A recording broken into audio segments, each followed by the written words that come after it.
काश्मीरमध्ये जो हल्ला झालेला आहे, काल मोहन भागवत म्हणाले ते आपण मार खाणारे आहोत अशी प्रतिमा आपली बनायला नको. खरं आहे, काल पंतप्रधान महोदयांनी सुद्धा या संदर्भामध्ये एक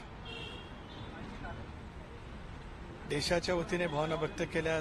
सर्वपक्षीय बैठक सुद्धा त्या ठिकाणी झाली आणि निश्चितच अशा पद्धतीने केंद्र सरकारच्या वतीने पावलं उचललं जाईल की जेणेकरून अशावेळीचा फॅड हल्ला निष्पाप व्यक्तिमत्व करण्याचं धाडस पुढच्या कालावधीमध्ये कुठल्याही आतंकवादी शक्तीला होणार नाही.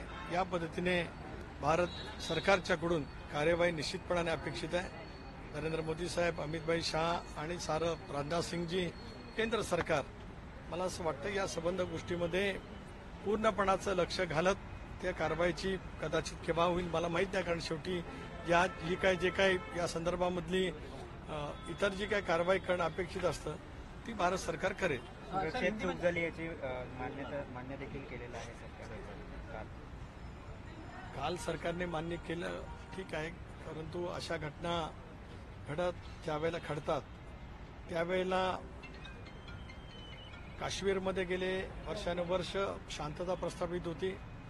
यापूर्वी सुद्धा काश्मीरमध्ये काही घटना घडत होत्या, पण त्यावेळेला निष्पाप पर्यटकांच्या वरती कधी हल्ला होत नव्हता. यावेळेला अत्यंत विकृत मनोवृत्ती ही दहशतवादी प्रवृत्तीने दाखवलेली आहे. त्यामुळे भारत सरकार योग्य ती पावलं उचलेल. धन्यवाद.